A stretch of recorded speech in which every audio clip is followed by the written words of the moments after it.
Central Florida, you're listening to the most electrifying show in media. A Neighbor's Choice.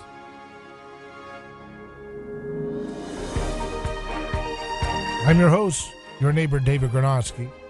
Welcome back to the program. This is hour 2 of our live program. Happy to have this time with you. Hope you're doing well wherever you are.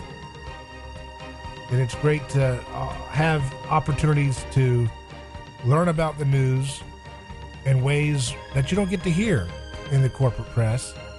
That means we think about things a little differently here, and we try to model a different kind of sense making and using common sense to do it and action solutions to do it.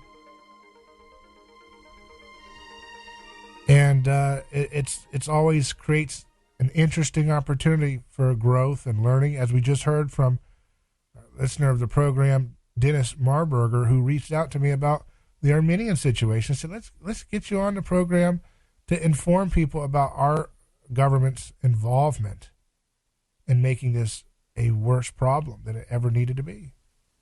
And it's sad how we have a record of having a foreign policy, whether intentional or not, that seems to always end up destroying ancient Christian churches in the East. It's almost as if the people who make the decision-making for where the pain is going to be inflicted around the world by our government's very, very elaborate arsenal of pain seems to always end up landing on ancient Christian communities the most in terms of the proportional destruction. It's a through line. You could say, yes, Muslims have also been absolutely destroyed by our foreign policy, but it seems to be there's a pattern of, in every group, Ukraine, Ethiopia, Armenia, Libya, Iraq, Syria, Christians end up getting really, really destroyed by America's interventions.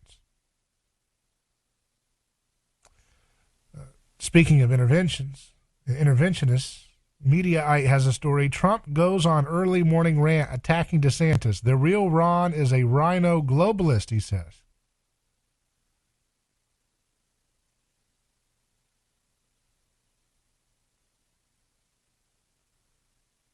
He said that,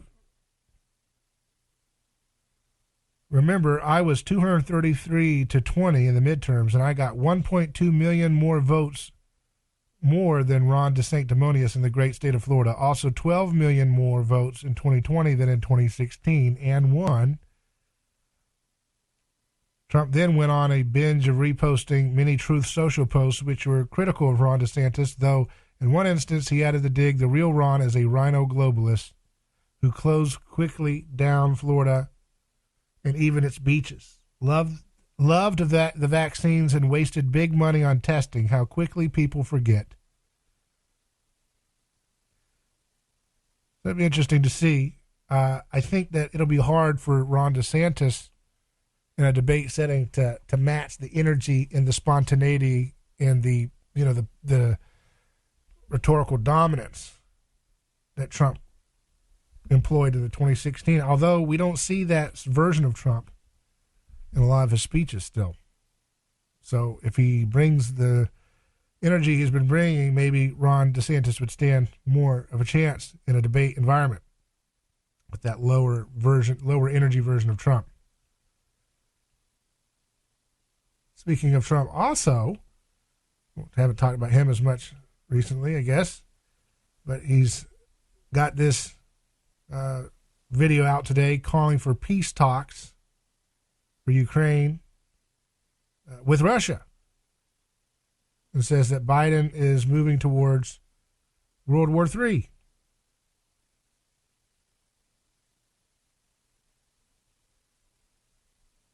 So this is one of the reasons why the United States government is going to be fully committed to making sure that man does not step foot back in the White House. And his allies have done, what have they done to correct election processes and ban ballot harvesting in places where the problematic areas were. They haven't. So unless they become master geniuses of ballot harvesting way late in the game after the Democrats have already been perfecting this, they gives them ample opportunity, along with the media all allied together, to make sure that it'll be very difficult for Trump to ever be allowed to step foot in the White House, as well as all the 20 criminal investigations they're constantly cooking up trying to do that. For all their talk of wanting to spread democracy, the United States government's bureaucracy does not want democracy in their own country. What they call our democracy is oligarchy, corporate fascism. What they call populism or fringe is when democracy creates results that they don't like.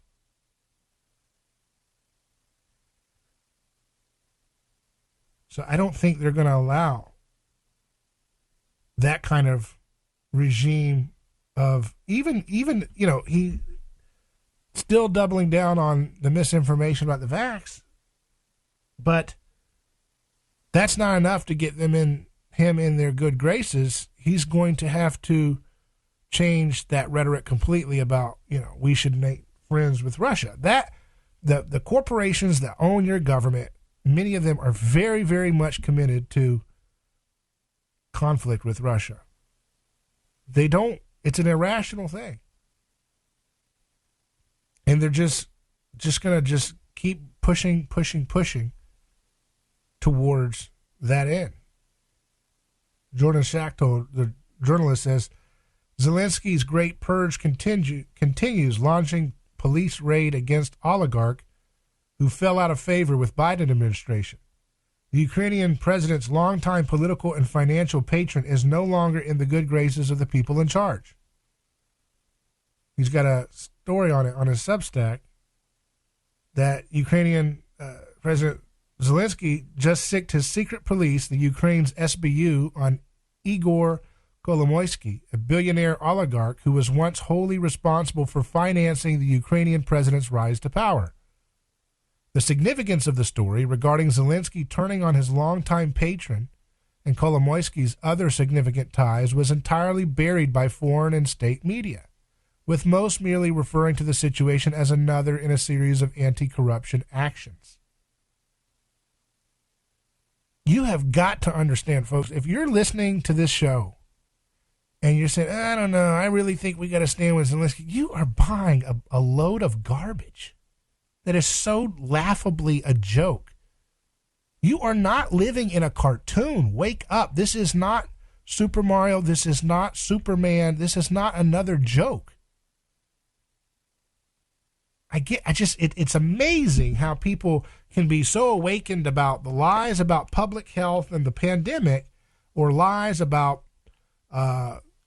climate change hysteria, corrupt fake green energy proposals and all this other stuff, but then they just fundamentally completely buy the entire same exact oligarchic media interests in America telling you lies that are laughable about why we have to go and be involved in the Ukraine conflict.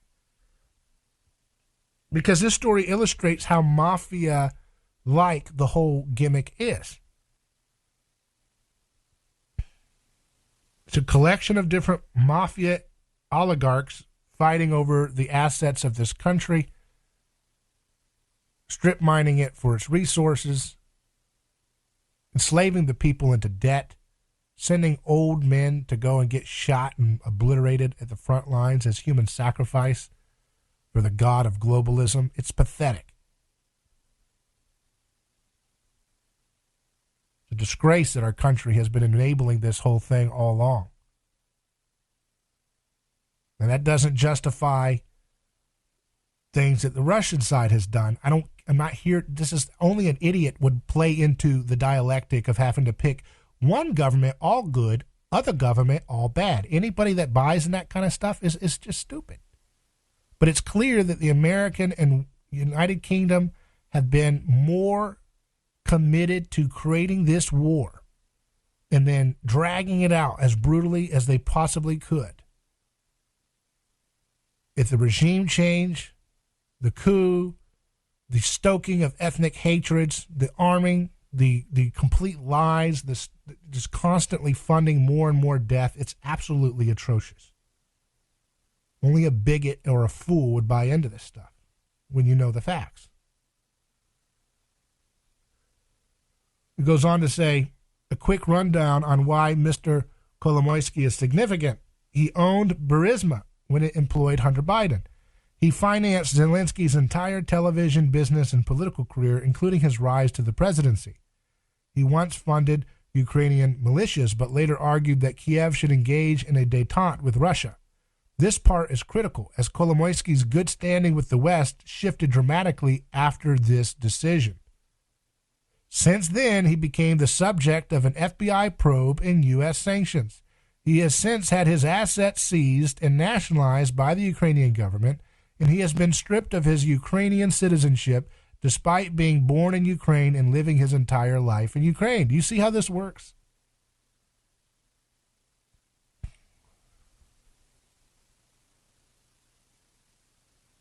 Do you see how this works? Is that why Larry Fink bought the country of Ukraine? BlackRock's going to handle all investments for that country? Did he replace Kolomoisky's role? Is that what that was all about? Because Kolomoisky made the sin of saying they should have détente with Russia?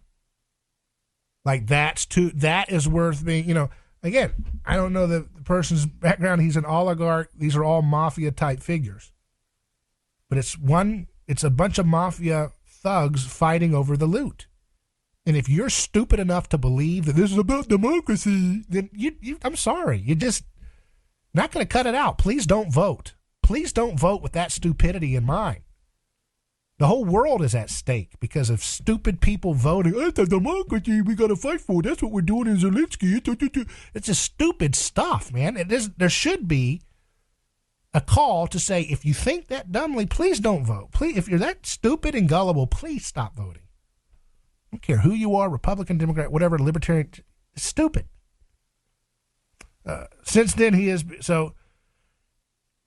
this is what you see. Ukrainian secret police is seizing not only Kolomoisky's assets, but the property of several high-profile figures as part of Zelensky's highly publicized anti-corruption tour, through which the Ukrainian president has received endless praise in the Western media. It was a psyop to try to cover for how greasy and disgusting the whole thing is, because conservatives like Senator Rand Paul wanted to have the ability to have a oversight over where the money was going. And there was all these news reports coming out about money going this way, money going that way. And so they're doing this little sleazy psychological operation by the United States government and the Western governments to say, hey, go on this little corrupt, we're going to seize people who wanted to have détente with Russia, not great relationships, just, let's just keep it, in a place where we can have a standstill. But that's not acceptable by the people that own your government and make its foreign policy decisions. All of these raids and seizures are happening entirely outside of the bounds of any semblance of the rule of law. They are simply being ordered by Zelensky's office and justified under martial law rules. The truth is that these are anything but anti-corruption raids. Zelensky is running a blitzkrieg operation that is dissolving and disbanding all checks on the president's authority, concentrating power into the hands of an increasingly authoritarian regime in Kiev, which has now embraced ethnic cleansing and punishes thought crimes. That's what our democracy that makes Nancy Pelosi chew her tongue vigorously, that's what she wants. Ethnic cleansing, punishes thought crimes, shuts down churches that disagree with her authoritarian, disgusting religion. That's what Biden likes. That's what the Republicans like Nikki Haley like. That's what they all want.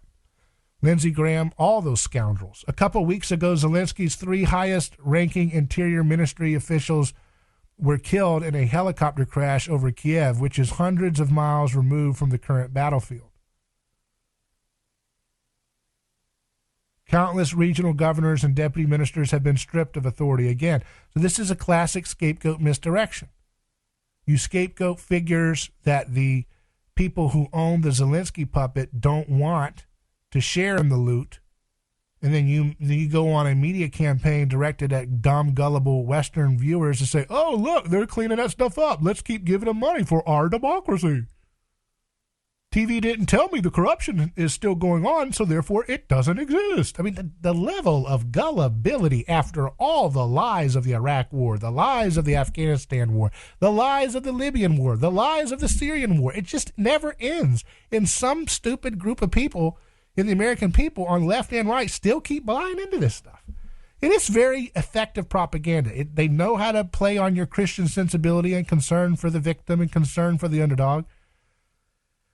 But my goodness, how long do they have to get away with it? Because I just sympathize with all the innocent lives that have to be destroyed in horrible, gruesome ways because of dumb people in the West just consenting to the stupid lies. Okay, I have less respect and empathy for people who buy into the lies, lie, and there's no skin in the game really for them.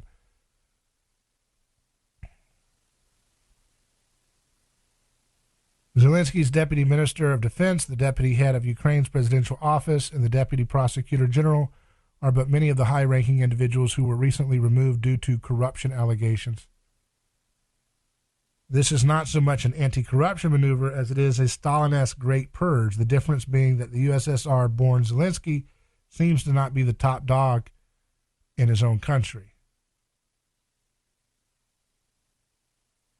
And he refers to Lara Logan's tweet where she says, it could not get more obvious than this. Shame on every U.S. leader lying to the American people about Ukraine and sending billions of hard-earned tax dollars over there while those who did the work go without.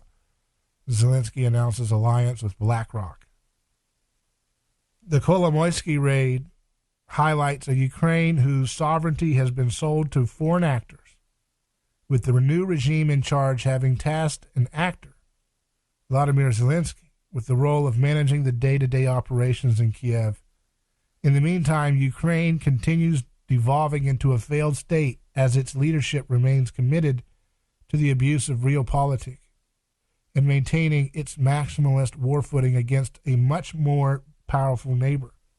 It all comes to the delight of the Western defense industry, which continues to use Ukraine as a munitions laundering opportunity. Very great piece by Jordan Schachtel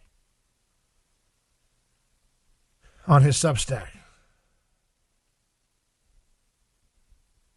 And this stuff is heavy, right? Because it's sad how this, people just go along with this stuff. Over and over and over. Just going along with the lies over and over and over again with such little skin in the game or consequences for it. And pat themselves on the back that they're the morally righteous ones. And it's like, why don't people see the patterns of the blind spots that we have? Here's a great heuristic, stop listening to the TV-appointed experts. That's a great way to, if you can't figure out all the things and you want to have a tool, shortcut, just believe the opposite of what a TV kind of consensus frame of experts tell you about a thing. Whether it's what you should put in your body, where viruses pop up, all this stuff, what you should think about foreign conflict and how we should engage or not engage. Don't listen to the consensus expert squawk class, because that's a quick way to find out where the lie is.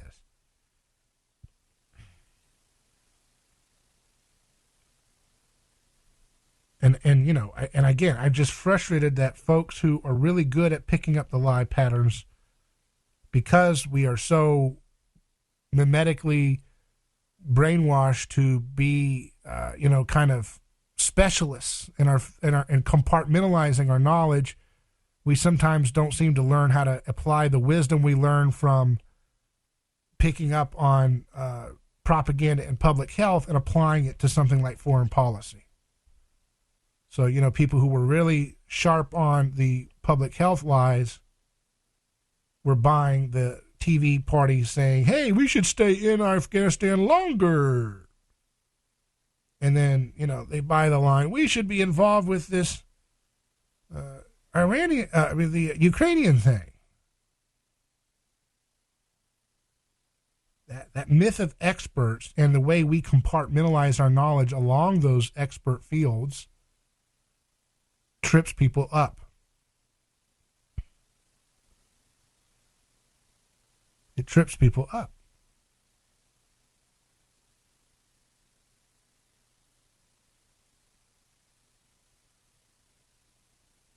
And it's not a good thing. Jack Posobiec said, why did J.D. Vance, the newly elected senator from Ohio, not get a position in foreign policy, but other freshmen are getting foreign policy committees? It's because they don't want anybody who criticizes our corrupt, oligarchic foreign policy. They don't want to have that. They don't want to keep propping up. They want to use what they can with their media narratives to massage reality the way they want it to be. That's a fact. That's the facts that we need to be able to be coming face to face with.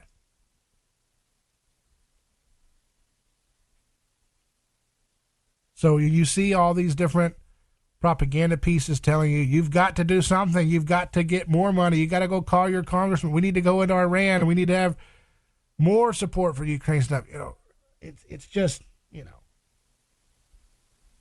either awakened or you're just, if you pick up on the patterns of lies, then you can start making changes. If you just can't, well, it's going to be hard for folks to really get this. Project Veritas just published just a few minutes ago, breaking story. Pfizer director concerned over women's reproductive health after COVID-19 vaccinations. Says there is something irregular about their menstrual cycles concerning. The vaccine shouldn't be interfering with that. It has to be affecting something hormonal. Project Veritas releasing this hidden tape of this Pfizer executive. Let's continue live on A Neighbor's Choice. Stay tuned. More after this.